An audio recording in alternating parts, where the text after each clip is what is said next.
Hola, ¿qué tal? ¿Cómo están? Bienvenidos a una nueva emisión de Dossier Popular. En esta oportunidad tenemos una mesa importante para charlar. Como ya hemos hablado y hemos estado arrancando en la primera emisión con un debate importantísimo sobre la interrupción legal del embarazo, hoy tenemos tres invitados también de lujo, pero para otra temática. Germán, ¿cómo estás? Alejandro? Bien. Bien, sí, hoy vamos a charlar, a debatir, a ver diferentes perspectivas de cómo ha variado o cuál es la situación hoy de los modelos sindicales en la Argentina frente a lo que se denomina la crisis del trabajo, ¿no? Bueno, arrancamos, en un ratito presentamos ya a los invitados, arrancamos con el informe de esta segunda edición de Dossier Popular.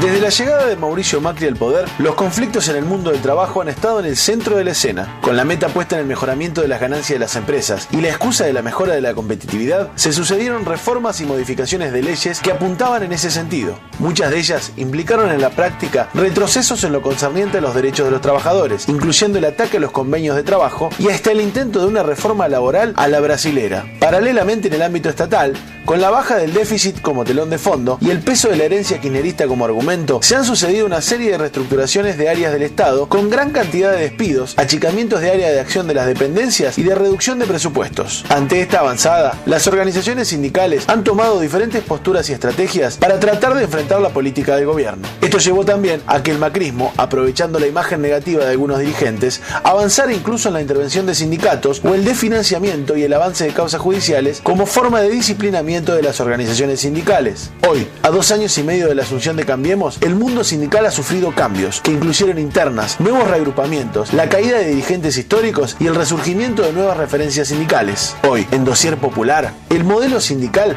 frente a la crisis del trabajo. Como anunciábamos al comienzo, una mesa de lujo hoy también para charlar esta temática que proponemos en torno al sindicalismo hoy en la Argentina. Nos visitan hoy Daniel Jofra, secretario general de la Federación Nacional de Aceiteros, Gustavo Teres, secretario de ANSAFE Rosario, y Gustavo Yedro, secretario general del Sindicato de Cadetes. Perfecto, y arrancamos por Gustavo Yedro, ¿te parece? Dale. Bueno, Gustavo, bienvenido. Tuvieron que sindicalizarse a la fuerza, vamos a estar con eso en el segundo bloque, pero preguntarte la coyuntura a nivel nacional, cómo la estás viviendo, cómo la están, digamos, absorbiendo los compañeros trabajadores de Cadete, ¿no? Bueno, realmente preocupados. Los orígenes nuestros tienen que ver con la gran desocupación de los 90, cosa que hoy estamos viendo nuevamente. Aquel compañero trabajador que queda desocupado fuera de su ámbito laboral, agarra la moto o el auto para hacer remis, eso lo estamos volviendo a ver hoy. Cada vez somos más los que nos dedicamos a esto, en estos momentos de gran desocupación, y eso precariza muchísimo nuestra actividad. Nosotros que venimos ya castigados desde nuestros orígenes, desde hace algún tiempo que venimos tratando de organizarnos y regularizar nuestra actividad, con el gran incremento de desocupación y masivamente se vuelcan a este tipo de actividades como la nuestra, bueno, de alguna forma los compañeros que empiezan a trabajar de esta actividad agarran lo que viene, ¿no? Claro. Por decirlo de alguna forma concreta y vulgar. Y eso, bueno, deteriora lo que ya viene deteriorado desde hace muchísimo tiempo. Gustavo Teres, en el Estado se ha dado un proceso particular, digo, los trabajadores vinculados a los estados, en el caso de ustedes, Estado provincial, pero que se ha dado en general. ¿Cómo es el diagnóstico hoy? Me parece que a partir de que el gobierno profundiza o en todo caso asimila el programa del Fondo Monetario Internacional, a partir del acuerdo, asume ese programa, y ese programa implica un ataque muy fuerte hacia las políticas sociales y hacia determinados espacios y sectores del Estado. Por lo cual hay una ofensiva muy grande que impacta fuertemente hacia el sujeto que trabaja en el Estado, hacia los trabajadores, donde se ha planteado una cantidad muy grande de despidos, donde no se ha avanzado en desmontar la precarización laboral, y en todo caso se empieza a discutir un Estado mínimo.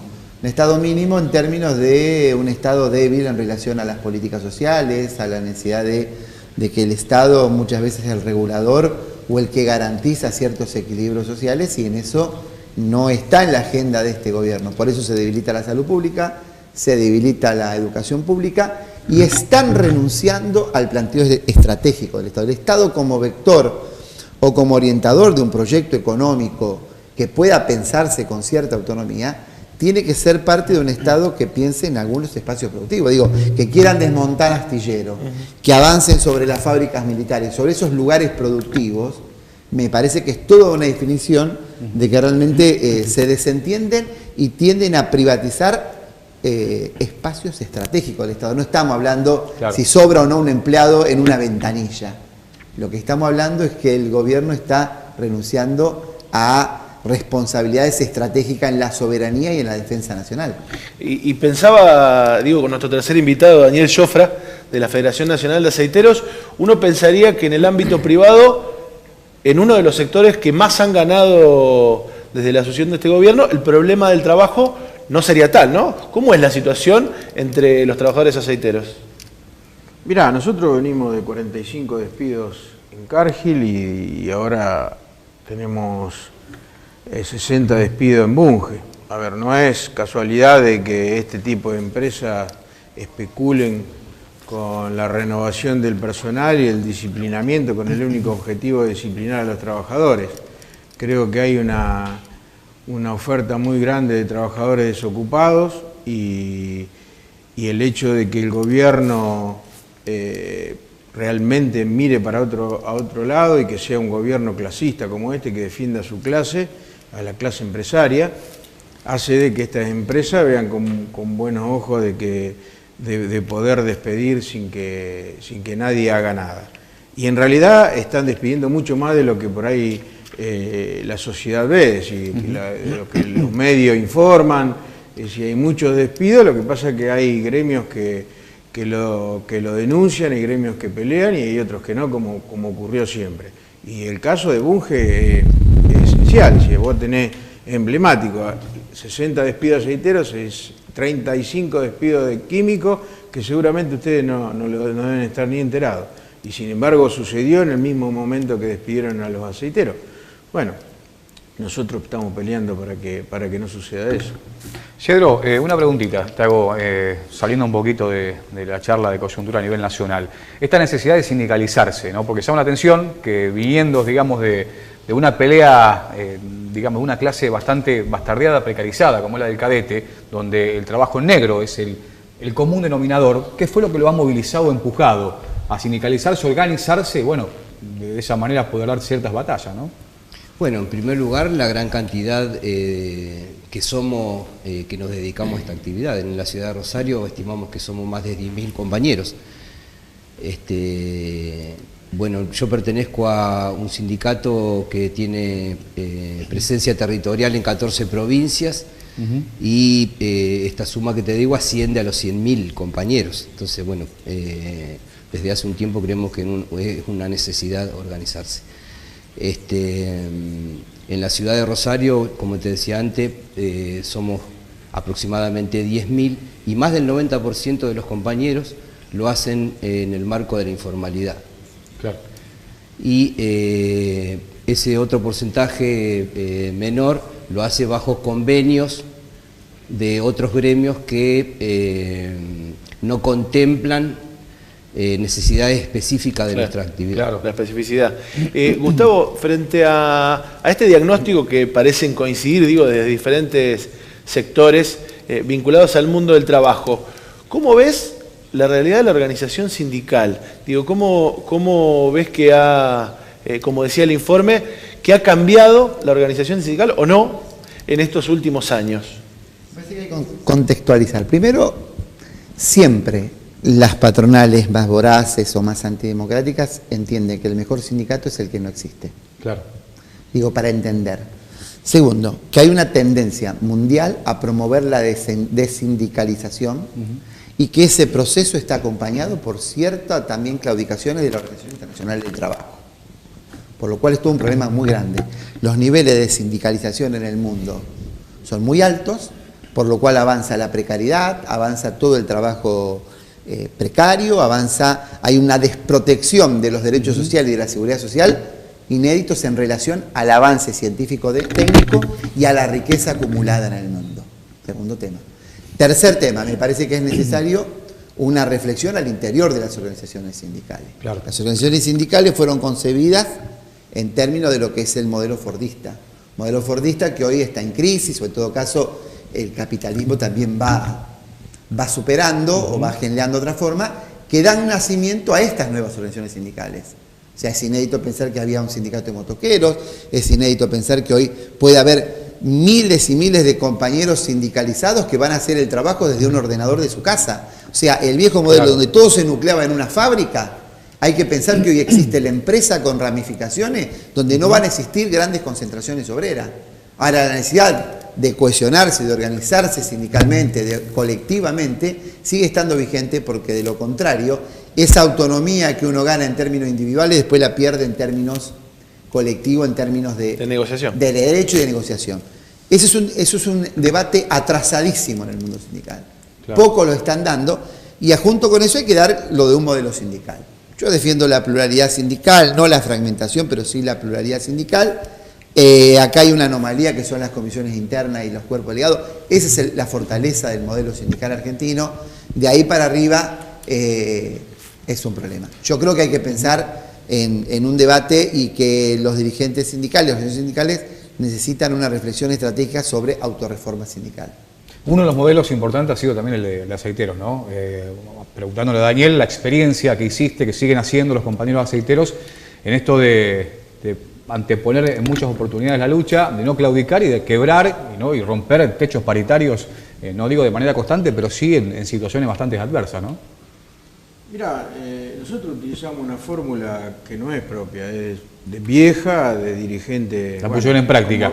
Exactamente. Claro. La pusimos en práctica como lo hacen SAFE, como lo hacen muchos gremios de Rosario, nosotros lo llevamos a nivel nacional, que es la democracia sindical. Es decir, en la medida de que nosotros fortalecimos la democracia sindical a través de cambio de estatuto, donde los trabajadores pueden votar incluso a los dirigentes a nivel nacional y se pueden postular sin que tenga un requisito que esté acorde a los dirigentes actuales para que no puedan salir nunca más de su puesto de trabajo. Parece que la elección de delegado dentro de fábrica, de darle la posibilidad a los trabajadores que puedan hacer asamblea en las puertas de fábrica, eso a nosotros nos ayudó y hoy vemos los resultados en el hecho de que los trabajadores resisten con conciencia. Como siempre, como intentamos desde el primer programa, la idea también es poder pensar las realidades, los temas, los debates que traemos a Dossier Popular en torno a números, en torno a la información. Por eso vamos ahora a los datos detrás de los relatos.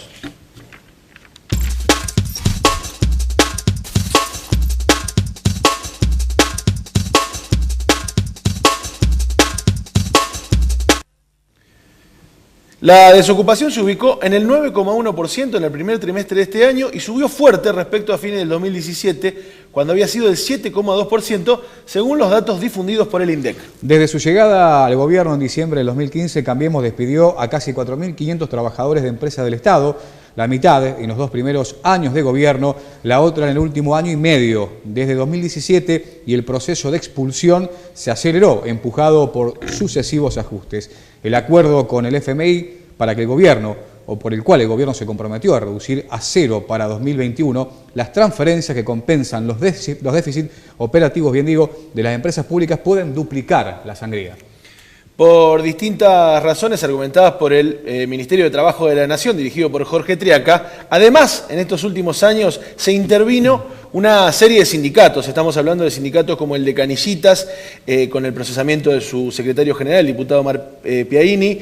El Sindicato de Obreros Marítimos Unidos, el SOMU, también fue intervenido por orden judicial en el 2016. En aquel sindicato, el Ministerio de Trabajo nombró a Gladys González, claro, exdiputada nacional macrista, y que después se vio envuelta también en una serie de designaciones irregulares. Tal cual. El Ministerio de Trabajo nombró como interventora, bien decías vos, Eladis González. También aparece, digamos, quien acompañaría al ministro después, Esteban Bullrich, ¿no? Como bien marcabas vos, como precandidata a senadora bonaerense por Cambiemos. La intervención terminó en escándalo cuando se denunció que el ministro Triaca, acomodaba gente en el sindicato. Decían que Triaca obviamente llevaba los suyos. El gremio del personal de seguridad, también conducido por el barrionuevista Ángel García, fue intervenido con el argumento de problemas en el proceso electoral. Y en las provincias pasó algo similar. Exactamente, alineados con Cambiemos, siguieron ese mismo camino, por ejemplo, en Mendoza, donde el gobernador, o Alfredo Cornejo, ¿no? Que intervino el sindicato de judiciales organizado en la CTA Autónoma, o en Jujuy, donde Gerardo Morales avaló a la empresa Ledesma, que solicitó la intervención de la obra social del sindicato azucarero, que cuenta con más de 3.500 afiliados. Bueno, y también denuncian desde las organizaciones sindicales una persecución constante en torno a algunas medidas, como fue, por ejemplo, la amenaza en noviembre del año pasado del Ministerio de Trabajo de la Nación, con una resolución para la eliminación de 450 gremios, aduciendo que no cumplían con los requisitos previstos en la Ley de Asociaciones Gremiales. Desde el mes pasado, por último, el Ministerio avanza con una inspección contable en 100 de los 3.263 sindicatos registrados que hay en el país. Así pasaban algunos de los datos.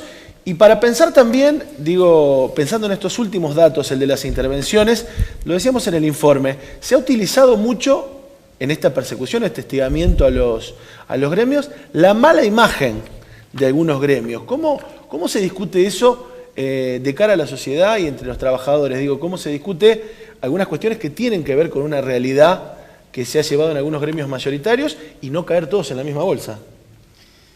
Bueno, desde mi punto de vista, creo que hay un gran blindaje mediático de las políticas que están implementando desde el Gobierno Nacional. Eso acompañado con un gran relato de desprestigio, no solamente hacia la clase sindical, sino a la política en general. Vamos camino hacia la despolitización. Yo soy optimista en ese sentido, me parece que estos muchachos están jugando con fuego. Y por otro lado, vemos un gobierno antiobrero que no va a hacer nada, absolutamente nada, en función de beneficiar a las organizaciones sindicales, ni siquiera a los obsecuentes, a los sindicalistas obsecuentes con los que cuenta. Sí, porque en ese avance contra cierta burocracia sindical que aparecía Suárez y otros, no nombró nunca al difunto Momo Venegas, ¿no? Por ejemplo. Claro. ¿Cómo lo ven, Gustavo? ¿Cómo lo analizan ustedes? En la Argentina hay una tradición, siempre un sector, siempre un alto nivel de movilización y de lucha, ¿no? Desde el origen del movimiento obrero uno puede recorrer todos los momentos históricos, desde la Patagonia rebelde, Bacena, la década del 40, la irrupción de la clase obrera en el 45, y puede seguir, Cordobazo. Entonces, hay un sujeto que ha luchado siempre, los trabajadores, y hay experiencias épicas. Claro. Y a la vez hay una casta sindical, hay un andamiaje, hay una forma organizativa que ha permitido la burocratización y que haya ya no solo sindicatos burócratas que en algún momento en la década del 70 le gustaba salir de noche y le gustaban los burros. Esa era la burocracia. Claro. Ahora ya son empresarios. Hay un sindicalismo empresario y no puede haber sindicalistas empresarios. Han dado un paso más importante que no puede haber sindicalistas empresarios que representen a los trabajadores. Digo, eso fue el motivo del origen de la CTA también, para entender. Digo, nosotros tenemos que hacer cargo. Que de afuera te van a intentar desprestigiar, esto es así. Ahora, nosotros tenemos que discutir nuestras propias limitaciones. Tenemos que ser muy rigurosos con nosotros mismos. Yo me acuerdo siempre, la CGT de los argentinos que decía, es preferible honra sin sindicato que sindicato sin honra. Y hay muchas de estas personas que han realmente deshonrado el sindicato y es necesario que esos dirigentes sindicales no tengan, no pueden estar, nunca van a estar al servicio de los trabajadores porque viven, piensan y actúan como empresarios. Y me parece que nosotros, ellos son enemigos de la clase. Yo quiero decirlo con todas las palabras. No son amigos. Y no es un problema solo, obviamente que la derecha los va a usar, porque se las dejás picando, Venegas y podés nombrar, y el Pata Medina, dirigentes sindicales que se han llevado puesto a delegados o a comisiones internas que luchaban, porque muchas veces los dirigentes sindicales eso, no solo que que entregan luchas de trabajadores, sino que combaten lo interno. Y que arreglan con las patronales, sino que combaten a aquel que piensa distinto. Entonces, para nosotros en eso me parece que hay que ser muy implacable. Daniel, ¿eso es una traba a la hora de la sindicalización? Digo, ¿te da la sensación que hace mella incluso entre los trabajadores la idea de esa imagen negativa que se ha generado de algunos referentes sindicales? Esa imagen negativa hace muchos años que se viene construyendo, no solamente de este gobierno, sino que de todos los gobiernos. Cuando hay un paro siempre se trata de estigmatizar al movimiento obrero a través de sus dirigentes. Yo soy muy autocrítico de la dirigencia, en especial la nacional, pero hay 75.000 dirigentes a nivel nacional en todo el país, de los cuales se habla de 10, de 20 dirigentes. Me parece que todo este proceso es un motivo más como para que la gente descrea de sus dirigentes, ¿no? Y me parece que viniendo de estos bandidos que están en el gobierno hoy, me parece que nos critiquen al movimiento obrero porque en sí ponen en la figura de 1, 2, 3 dirigentes, como que todo el movimiento obrero fuese así. Y después decir, bueno, vienen a depurar el sistema y se ponen al lado del Momo Venega como si el Momo Venega sea la representación obrera más eficaz y más honrada.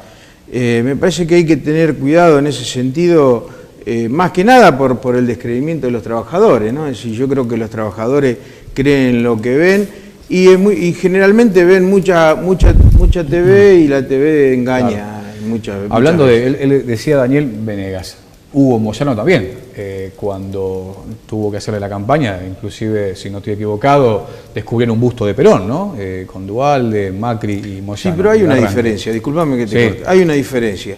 El Momo Venega tiene esclavos de trabajadores, o tenía esclavos porque se murió. Y Moyano tiene sus trabajadores sindicato Moyano, de otra manera. Entonces me parece que en eso también hay que reivindicar a un dirigente. Después, si tiene cuestiones personales, que le averigüe la justicia, que le hagan lo que te tengan que hacer. Pero me parece que hay una diferencia. El Momo tenía trabajadores y siguen existiendo trabajadores esclavos, que ese es un problema. Aprovechando el debate sobre las figuras nacionales, ¿cómo ven, Gustavo, hoy, digo, los principales sindicatos o los sindicatos estos que aparecen frente al gobierno? Pienso una opinión concreta sobre la CGT y sobre esta idea de que se iba a dividir, se mantiene junta. ¿Cómo lo analizan desde la CTA, por ejemplo? Yo voy a opinar de organización en términos formales. Yo digo que hay un nivel de fragmentación y división muy grande en el movimiento obrero, que es producto de la crisis de que no existe un proyecto político unificador alrededor de la defensa de los intereses de los trabajadores. Me parece que eso está muy claro y no hay posibilidad. Digo, la fragmentación del movimiento obrero no solo es un matiz o un problema de dirigentes sindicales, sino que es una realidad que también transita por abajo. No ha sido obstáculo para la lucha, porque hay veces que terminan unificando al movimiento obrero para maniatarlo. Claro. Digo, en esta etapa hay corrientes sindicales que han podido empujar a la lucha y han podido llevar, porque yo a veces en nombre de cierta unidad, en determinados momentos, y la historia del movimiento argentino, obrero argentino, a pesar de que hablan de una unidad, desde que se creó la CGT, nunca hubo una sola CGT. La CGT de pie, la CGT negra, la CGT de los argentinos, la CGT calle Brasil, la calle Sopardo, y así podríamos suceder. Digo, es una falacia. Y tiene que ver también mucho con que el modelo sindical acá tiene mucha intervención del Estado, ¿no? Él nombró a Triaca, antes era el otro ministro, antes era Tomada, antes fue la ley Mucci, y podríamos seguir. Y Onganía le dio las obras sociales a los sindicatos para que lo apoyaran en la dictadura, ¿se acuerdan? En la década del 60, después vino el Cordobazo. Digo, siempre hubo una intromisión muy fuerte y una ley muy fuerte. En Uruguay hay una sola central sindical y no hay ley de asociaciones profesionales, no hay una ley que rija, son los trabajadores por su propia determinación que van construyendo esa unidad. Claro. Vamos a hacer una pausa muy breve y ya venimos con el cierre del programa, una reflexión final de nuestros invitados. Siempre nos queda corto el programa para estos temas, ¿no? Que nos y la hacemos corta porque podría hacer mucho más todavía, podría ser mucho más. Vamos a una breve tanda y hacemos el cierre.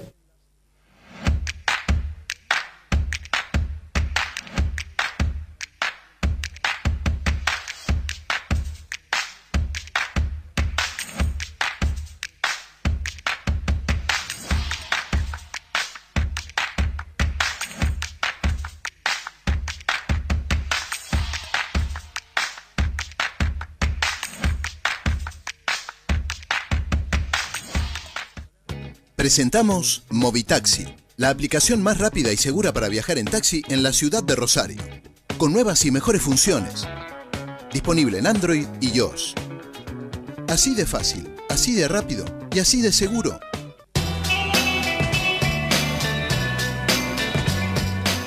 Muy bien, bueno, nos vamos. Cortito, Gustavo Yedro, una reflexión final. Bueno, voy a hablar de mi gremio, ¿no? Nosotros somos un gremio que está dando los primeros pasos. Como decía Gustavo anteriormente, somos producto de la reestructuración mundial que hay del sistema productivo.